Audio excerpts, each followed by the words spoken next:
initiate, interact, influence.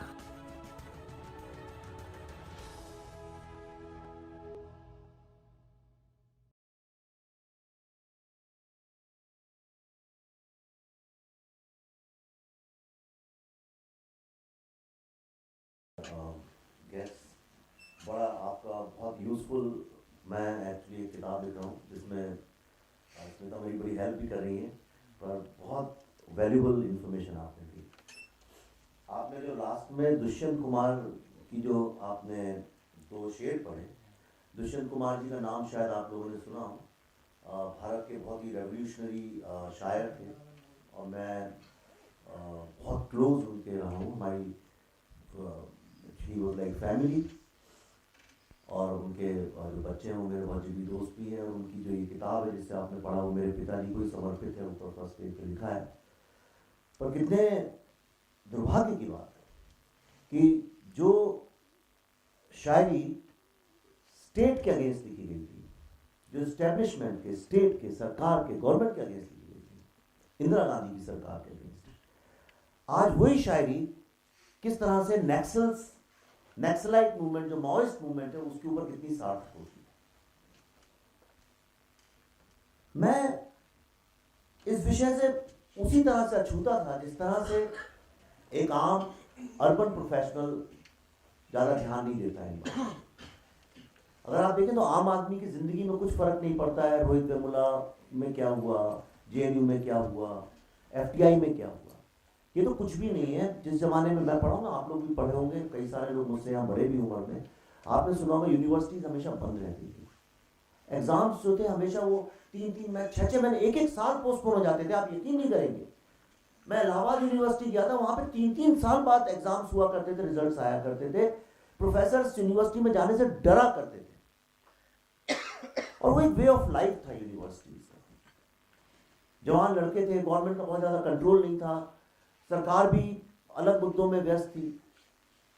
लेकिन आज कुछ ऐसा हो गया है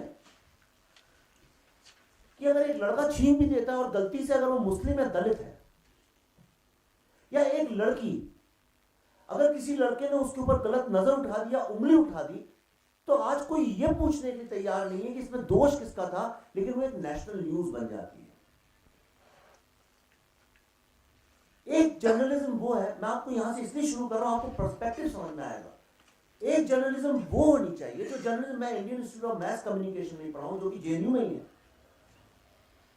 जो हमें सिखाया जाता है, जो आज भी सिखाया जाता है, वो ये है कि first facts and then narrative. Facts जब आपके हाथ में होंगे उसके बाद ही तो आप नैरेटिव क्रिएट कर सकते हैं।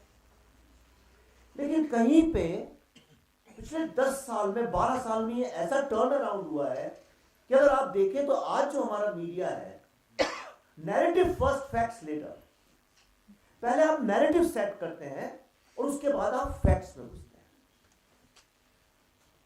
रोहित वेमुला का आपने केस बताया, जैसे मुझे बहुत आश्चर्य हुआ कि रोहित वेमुला के सुसाइड की खबर आई एंड विद इन 2-3 आवर्स आप देख सकते हैं, वो ट्विटर पे भी है, फेसबुक पे भी, आजकल तो डिजिटल फुटप्रिंट इतने स्ट्रॉन्ग है, कोई झूठ बोल ही नहीं सकता। आप यकीन नहीं करेंगे, बॉलीवुड के 1-2 नामचीन जो लोग बहुत एक्सट्रीम कम्युनिज्म और लेफ्टिस्ट थ्योरीज को मानते हैं, आइडियोलॉजी को मानते हैं, विद इन 2 आवर 3 आवर्स उनने वीडियोस बना के, जिसको शूट करने में टाइम लगता है, within no time it was out in public domain, और एक ऐसा रोता हुआ सैड म्यूजिक के साथ अंधेरे में, ऐसा लगा जैसे कि आपका खुद का बच्चा मर गया। एक इमेजरी, एक वर्ड्स ऐसे क्रिएट किए गए जिससे कि पूरा नैरेटिव ऐसा हो गया कि आप उसका अगेंस्ट कुछ बोल नहीं सकते। ये क्या है? ऐसा बहुत कम मुल्कों में होता है। ये कहां से खड़ा हुआ? ये तो जंगल में जो नक्सल बंदूक लेकर लड़ाई लड़ रहे हैं वो तो नहीं करते हैं। ये कौन लोग हैं? और ऐसा नहीं कि इसके लिए सिर्फ मीडिया जिम्मेदार है। बेंगलोर में जो हुआ अभी 2 दिन पहले, 3 दिन पहले, ऑफ कोर्स बड़े शर्म की बात है, ऐसा होता है, मैं जानता हूं, हम सब बड़े हुए, इंडिया में ग्रुपिंग एक पास टाइम है लड़कों का, ये कोई ऐसा नहीं, हमारा कल्चर है, हम इसी तरह से बड़ा किया गया। लेकिन इसके पहले कुछ पता भी चले, एक नैरेटिव आपके सामने ऐसा क्रिएट किया गया है, जो जिसमें मैं इस पे आऊंगा अभी, पर ऐसा नैरेटिव क्रिएट किया गया कि एक जो पूरा का पूरा जो समूह है वो, इसलिए आपने जो बोला मैन वर्सेस वुमेन, ये उसका सबसे बड़ा केस है। कुछ लोगों ने ट्विटर में एक हैशटैग चलाया, उसका नाम था नॉट ऑल मैन, जो बिल्कुल सही है। हर लड़का, हर आदमी तो रेपिस्ट नहीं है। आप पूरी की पूरी जो मर्दों की कम्युनिटी है उसको कैसे रेपिस्ट बोल सकते हैं? इतना इस बात का विरोध नहीं हुआ कि लड़कों ने क्या किया, विरोध इस बात का हुआ कि आप लोग ये कैसे चला सकते हैं नॉट ऑल मैन। आप देखते होंगे कई ऐसी खबरें जिनका कोई लॉजिकल सेंस नहीं बनता है, पर वो इतनी बड़ा रूप ले लेती है, घंटों महीनों महीनों उस पर चर्चा चलती रहती है। यानी एक देश के लिए इससे शर्मनाक बात क्या हो सकती है कि जिन लोगों ने कोई अवार्ड जीता भी नहीं था, वो लोग ये अवार्ड वापस कर रहे थे। सच्ची में, यानी तो फैक्ट है। श्री दिवाकर बनर्जी, मैं नाम लेके बता रहा हूं आपको क्योंकि अनुपम खेर ने ट्वीट किया था। दिवाकर बनर्जी, जो अवार्ड श्री अनुपम खेर को मिला था, वह अवार्ड जल्दबाजी में और उत्साह में आके इतने एनर्जेटिक थे वो लोग उस वक्त कि वो उठा के दिवाकर बनर्जी ने वापस कर दिया भारत सरकार को, जो दूर दूर तक उनका कुछ लेना नहीं। ये स्थिति कैसे क्रिएट हुई, मैं आपको छोटा सा बैकग्राउंड बताता हूं। सन 2011 में Indian school of business Hyderabad में, जो कि वर्ल्ड के टॉप 10 बिजनेस स्कूल्स में है, कैपिटलिज्म का जो एपेक्स इंस्टीट्यूट हो सकता है, वहां के मैं पढ़ा रहा था, वहां क्रिएटिव थिंकिंग। कुछ लड़कों ने कहा कि हम देश के लिए कुछ करना चाहते हैं। जो नौजवान अनरूटेड, ज्यादा जिन्हें गरीबी नहीं देखी है, जो ज्यादा बहुत ज्यादा मिडिल क्लास नहीं समझते हैं, जो 50-60 लाख रुपए फीस देके पढ़ाई कर रहे हैं, ऐसे लोग अक्सर कुछ समाज के लिए जब करना चाहते हैं तो जनरली जो सुपरफिशियल बात जो कि मीडिया में दिखाई पड़ती है उसके ऊपर कुछ करना चाहते हैं। उन्होंने कहा नेशनलिज्म पे एक 10 मिनट की फिल्म बनाना चाहते हैं। मैंने कहा क्यों 10 मिनट की फिल्म बनाते हो, कल को तुम भी नहीं देखोगे और ये एक आध बार दोस्तों को दिखाओगे और ये पड़ी रहेगी, इसका कुछ फायदा नहीं है। मैंने कहा तुम फ्यूचर सीईओज हो, क्यों नहीं यू रेज सम मनी और make a proper film on that. और कुछ ऐसा हुआ, जब ईश्वर कुछ करना चाहता है, कहते हैं जब कुदरत आप कुछ होना चाहे तो कुदरत आपको समर्थन, आपको सपोर्ट करने लगती है। कहीं से वो पैसे भी जुड़ गए और हम लोगों ने कहा चलो एक फिल्म बनाते हैं।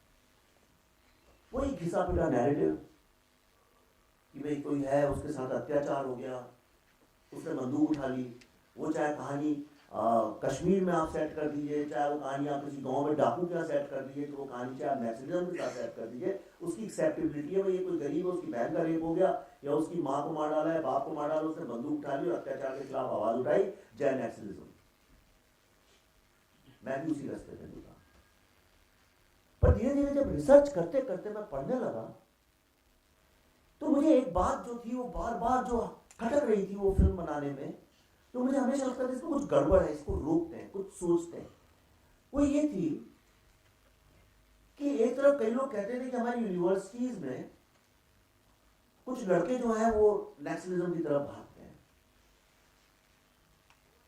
आपने सुना होगा ये कि लड़के तादाद में चले जाते हैं, कितने प्रेसिडेंसी कॉलेज से गए, जेएनयू में ही लड़के जो नेशनलिज्म में जाते हैं। तो मैंने सोचा कोई हिंदुस्तान का क्या ऐसा माँ बाप हो सकता है, इसमें कोई रिसर्च की जरूरत नहीं है, क्या कोई ऐसा एक माँ बाप हो सकता है जो अपने बच्चे को ये सिखाता हो कि जिस दिन तुम यूनिवर्सिटी में जाओगे उस दिन तुम बंदूक उठाने की बात करना, देश के टुकड़ों की बात करना, या तुम जाके एक रेवोल्यूशनरी बन जाना और जाके गांव में नेशनल मूवमेंट को ज्वाइन कर लेना। क्या ये पॉसिबल है? ये तो पॉसिबल नहीं है।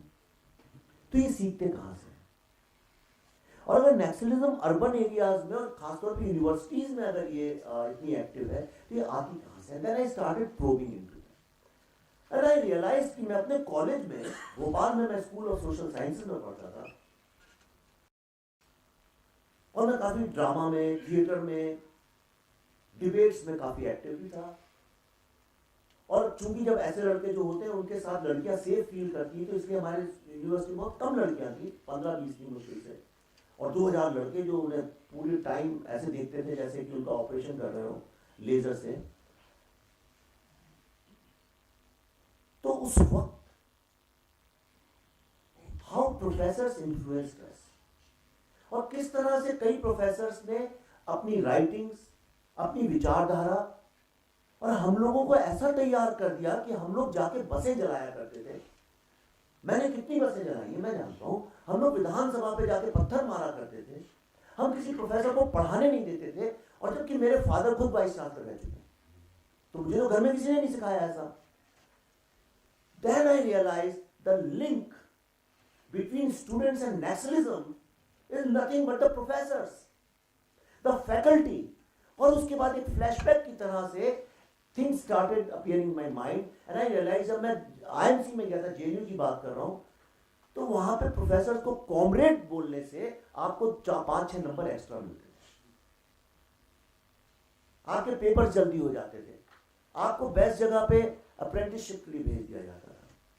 And as we went deeper and deeper and deeper, I realized कि आज हिंदुस्तान की जो सबसे बड़ी समस्या है वो है नेक्सल माइंडसेट। बंदूकों से तो देखिए बंदूकों के साथ निपटा जाता है, आप 50 बंदूक लाएंगे, आप एक तोप ले जाके उनको मार सकते हैं। आज पाकिस्तान से अगर हमारा वॉर हो जाए, अगर हमारी सेना ज्यादा बड़ी, हमारे पास ज्यादा प्लेन से उन्हें मार सकते हैं। लेकिन यहां जितने लोग बैठे हैं, इनमें से समझिए 10-12 लोग जो हैं, I am not saying you are, पर मेरा मतलब है आप जिन लोगों के आसपास रहते हैं, जो आपका दायरा है, जो आपका इन्फ्लुएंस सर्कल है, उसमें अगर कुछ लोग इस माइंडसेट के हैं कि जो हिंदुस्तान की ग्रोथ देखना ही नहीं चाहते हैं, जो कि सरकार से ही लड़ रहे हैं, जो कि हिंदुस्तान की कॉन्स्टिट्यूशन को फेंक देना चाहते हैं, और जो कि सरकार टॉपल करके आर्म्ड स्ट्रगल के साथ इस देश की सत्ता बदलना चाहते हैं, अगर ऐसे लोग आपके दिमाग तक पहुंच जाएं तो आप उनके वेपन बन जाते हैं। ये कन्हैया और ये सब कौन है? ये लूज कैनन्स हैं। इसलिए आप देखिए, मैं जितने आर्टिकल करता हूं, कन्हैया को कभी गाली नहीं देता। I have never spoken against him. The problem is with the faculty. Problem is with the think tank. Problem is with the people who create a narrative. Who is creating this narrative? आज का जो बच्चा है, मैं इतना travel करता हूं, आज का जो 17-18 साल के 19 साल के जो लड़के हैं, आप उनसे पूछिए जाके, आज अपने आसपास ही पूछिए, वो आपसे कहेंगे कि हिंदू और दलित दो अलग लोग हैं। ये नैरेटिव किसने क्रिएट किया है? ये तो उन यंग लड़कों ने नहीं क्रिएट किया है। तो जब ये फिल्म मैंने बनाई तो मेरे को इतना आइडिया नहीं था हम क्या कर रहे हैं। वो तो ये पता नहीं कैसे हो गया, क्योंकि मैं खुद एक्सपीरियंस किया मैंने ये सब, और मेरे लिए बड़ी कॉमन बात थी।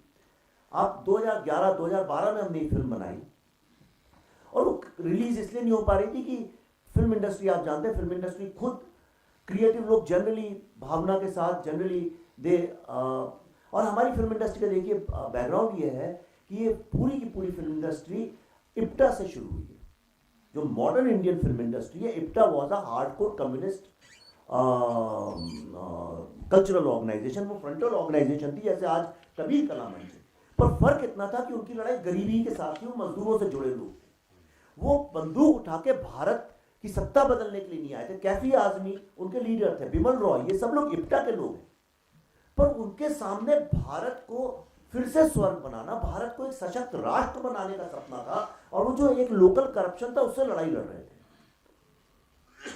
अगर आप उनके सारे साहिर लुधियानवी के सारे गाने सुनिए, धीरे धीरे वो चेंज होते होते किसी भी इनमें से किसी ने भी, आप देखिए राज कपूर भी, अगर आपको आश्चर्य होगा जानते हो, खुद कम्युनिस्ट थे राज कपूर भी, गुरुदत्त वॉज अ कम्युनिस्ट, ये सब कम्युनिस्ट लोग थे। लेकिन इनकी लड़ाई जो थी, इनकी लड़ाई एक तरह की कैपिटलिज्म के साथ थी।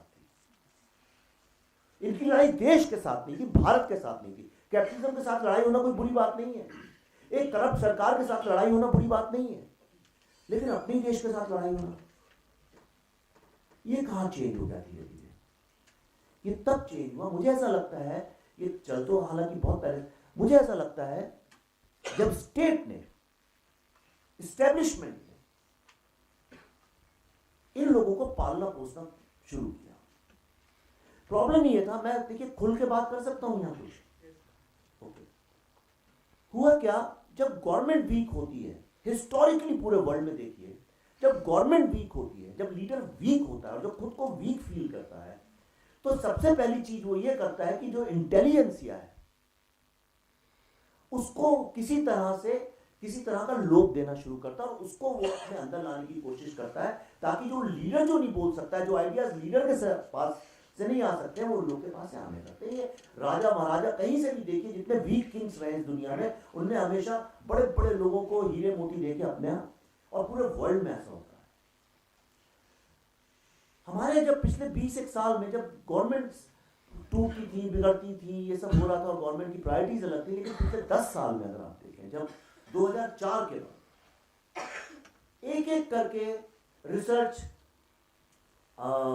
इंस्टीट्यूट्स में, पॉलिसी मेकिंग में जो एक कोटरी क्रिएट की गई, और जब उन लोगों को गवर्नमेंट ने उठा के पेट्रोनाइज करना शुरू किया, वो लोग जो कि नक्सल विचारधारा से जुड़े हुए थे, डायरेक्टली इनडायरेक्टली, जब हमने उन एनजीओज को पेट्रोनाइज करना शुरू किया तो एक नेक्सस अपने आप क्रिएट हो गया। ऐसा कोई भी आदमी जो ये कहता है कि मुझे भारत पे गर्व है, उस आदमी को किनारे कर दिया गया, और जो फॉरेन आइडियोलॉजीज की बात करने लगा उसको शासन के अंदर ले लिया गया। आप देखिए हिंदुस्तान का जो नैरेटिव है आज वो दो तरह से डिवाइडेड है। एक वो लोग हैं, मैं आपको एक बात बता दूं, मैं आईआईटी बॉम्बे में गया था एक स्पीच देने के लिए, और वहां प्रोफेसर जो थे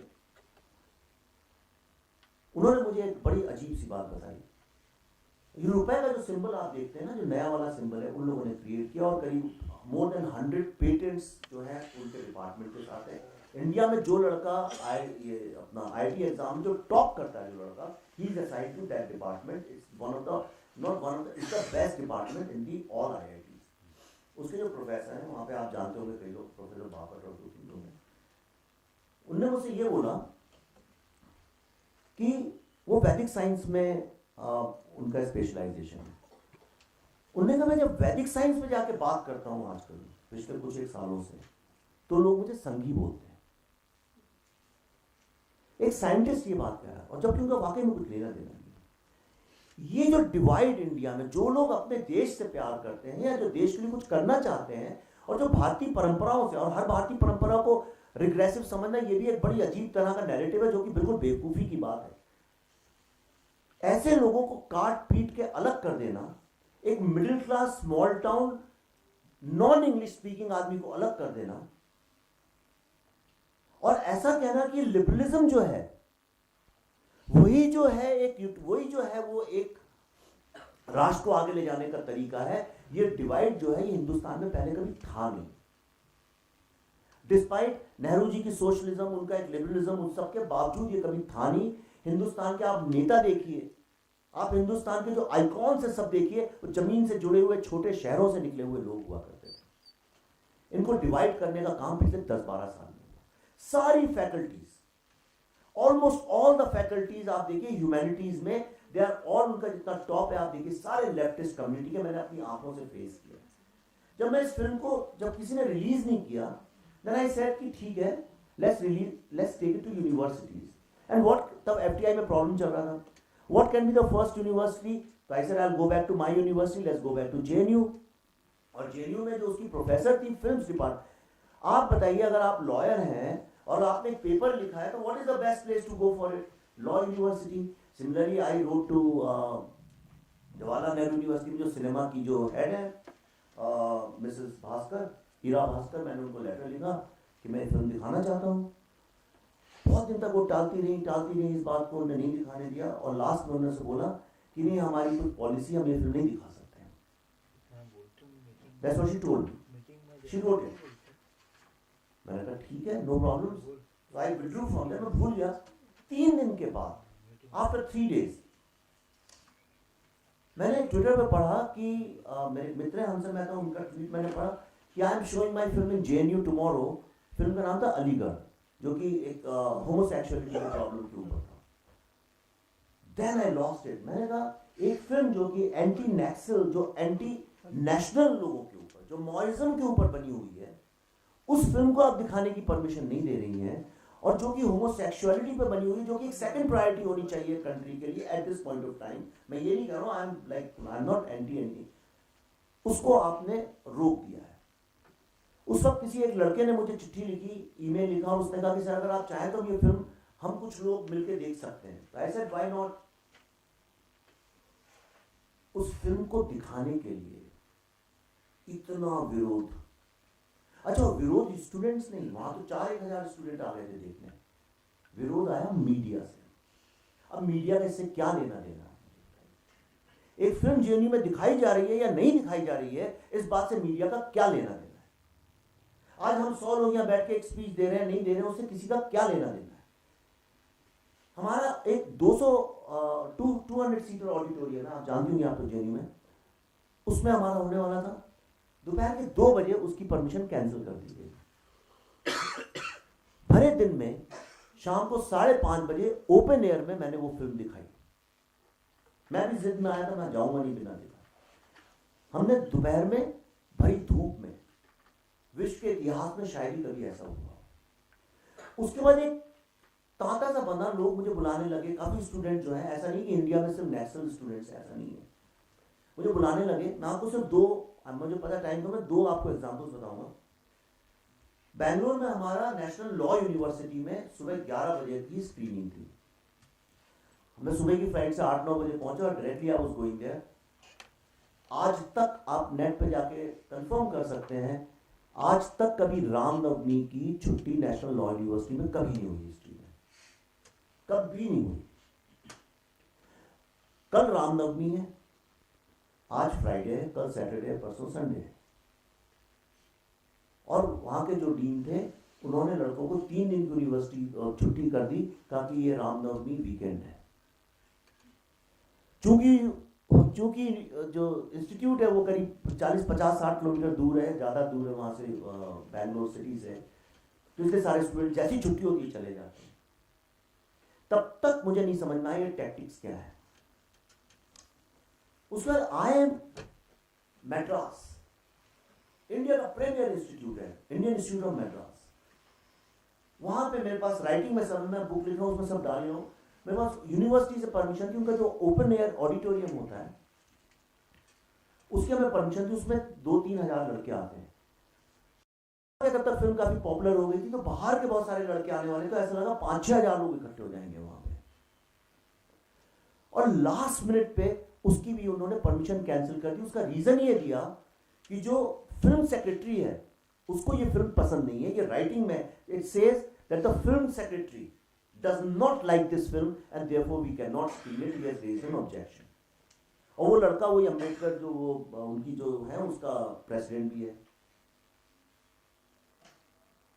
आप जैसे बैठे, मैं बताता हूँ इनकी स्ट्रेटेजी क्या होती है। ये 4-6-10 लड़के पहले से डिसाइड करके रखते हैं और ये फैल जाएंगे, कहीं अलग अलग बैठते हैं, कभी ग्रुप में नहीं बैठेंगे, ये अलग अलग फैल जाएंगे। आपको ऐसा लगेगा ये सब अलग अलग है, पर वो सब एक हैं, एक सूत्र में जुड़े हुए हैं, एक कड़ी में जुड़े हुए हैं, एक ही चीज वो जानते हैं क्या बोलना है।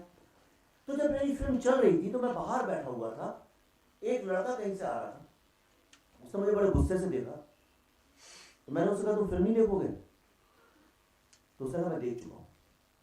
तो तुमने कैसे देखा? आजकल टॉरेंट में सब चली आती है। तो उनसे बात करने लगा, तो मैंने तुम इतने गुस्से में क्यों? कहता I don't want this film to release. So I asked him why. I think अगर हर तरह की फिल्मों को रिलीज होने का इसमें हक है। कहता no, because it's a very Brahminical thought. He knew that I'm a Brahmin, तो मैं मानता नहीं इन सब बातों को। अब Brahminical thought इसमें क्या है? एक फिल्म अगर ये कहती है कि जिस तरह से तालिबान, IS, ये बच्चे बड़े तो नहीं होते इस सोच के कि हमें जाके सुसाइड बॉम्बर बनना है, जिस तरह से छोटे से बच्चों को ब्रेन वॉश किया जाता है और उनको सुसाइड बॉम्बर बनाया जाता है, इसी तरह से हिंदुस्तान में भी एक बहुत बड़ा ग्रुप है जो कि इन्फ्लुएंस कर सकता है दिमागों को, और वो इन्फ्लुएंस करके उनको नक्सलाइट्स, माओइस्ट बना रहा है। It's a thought. लेकिन ये चाहते हैं कि इनके बारे में कोई चीज बाहर ना आए, और इनकी स्ट्रेटेजी ये होती है कि ये आपको, आप कुछ भी बोलें, ये आपको क्लास स्ट्रगल पे, आपको दलित उस पे, ब्राह्मणिज्म पे और मैन वर्सेस वुमेन, इस चीज पे ही लेके आ जाएंगे। सिंस आई अंडरस्टूड दैट, आप यकीन नहीं करेंगे, वाइस चांसलर के सामने मुझे वहां से 2 लड़के मारने स्टेज पे आ गए, vice chancellor did not utter a word. उल्टा वो मुझसे ही सवाल पूछने लगे, and he asked me a very strange question. कह रहे आप पैसे की ऐसे बात करते करते, मैंने कहा money is the most creative thing human beings have created. कल वो इकोनॉमिक्स के प्रोफेसर थे, उनका ईगो आ गया, उन्होंने कहा किसने बोला है ये, आप कैसे बोल सकते हैं ये? मैंने सर ये चाणक्य ने बोला है। मैंने कहा कौटिल्य ने बोला। कहते कौटिल्य कौन? मैंने कहा कौटिल्य मतलब चाणक्य। उसके बाद कई जगह यूनिवर्सिटी में, फाइनली मैं आपको बताता हूँ, जादवपुर यूनिवर्सिटी में, मैं अपनी लाइफ में, मैं स्टूडेंट लीडर भी रहा हूँ, मैं अपनी लाइफ में कभी प्रिपेयर नहीं था कि कभी कोई मुझ पर अटैक करेगा। I feel so safe in India. Jadavpur university में जब मेरी गाड़ी घुसी तो नीचे पोस्टर्स बन रहे थे बहुत सारे, and I looked at a poster, उसमें लिखा था यू अग्निहोत्री फासिस्ट ब्राह्मण गो बैक। इन लड़कों ने सडनली देखा कि भाई car has come and somebody recognized me, और पूरी कार के ऊपर गिर गए, कोई ऊपर चढ़ गया, इन्हें गाड़ी तोड़ डाली, मैं नीचे उतरा, मेरा कंधा तोड़ डाला। आप हिंदुस्तान के इतिहास में, वर्ल्ड के इतिहास में पहली बार ऐसा कभी हुआ होगा, एक फिल्म रिलीज के पहले we had to show it on a bedsheet. मैंने लड़कों को भेज के हॉस्टल से बेडशीट मंगाई, ने सब फाड़ के तोड़ दिया। बीच में जब फिल्म चल रही थी, अभी तक मुझे ऐसा लगता था कि लड़के गुमराह हैं।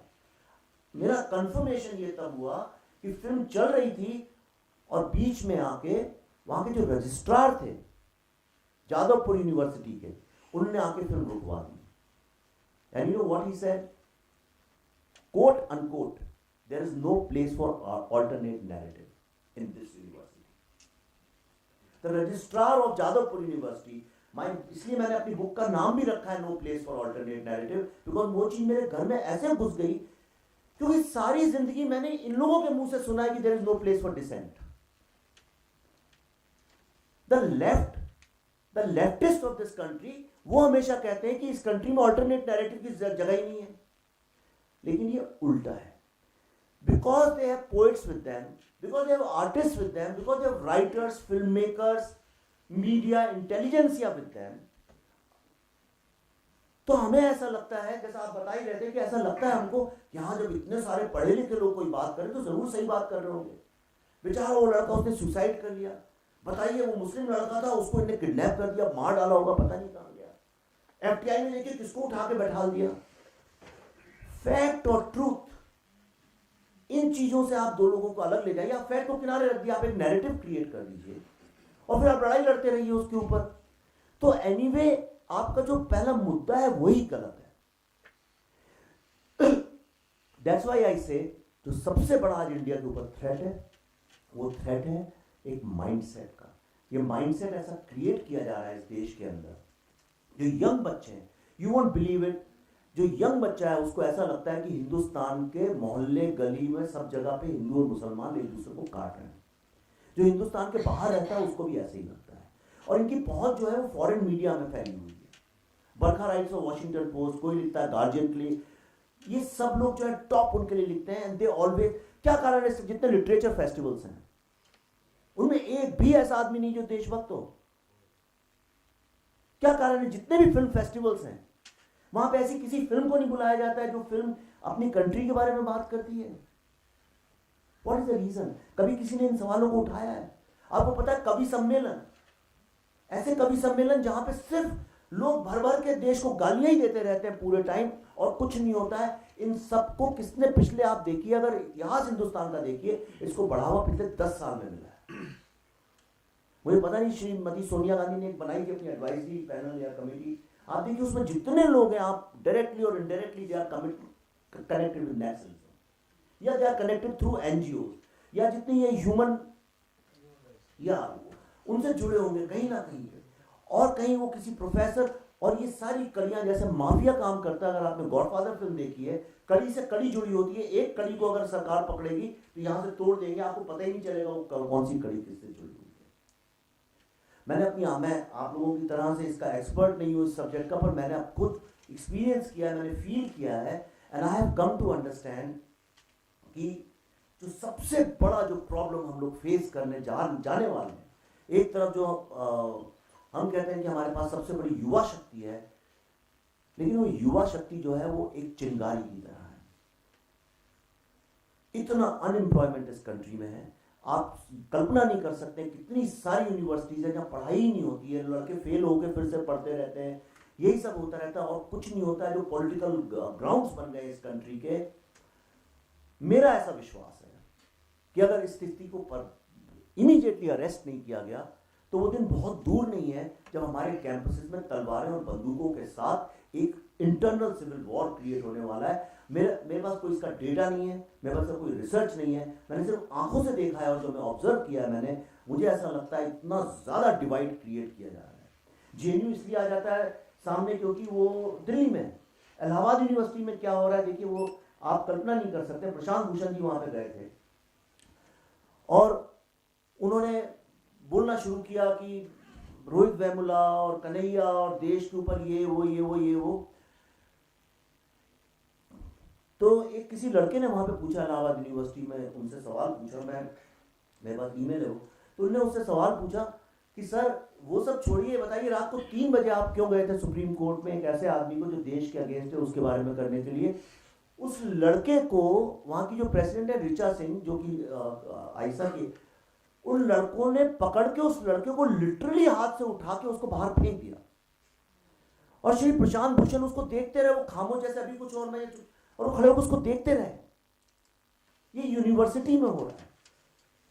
आज हिंदुस्तान की यूनिवर्सिटीज में genuinely there is no place for an alternate narrative, और ये तभी चेंज हो सकता है जब हम अपनी फैकल्टी को चेंज करें।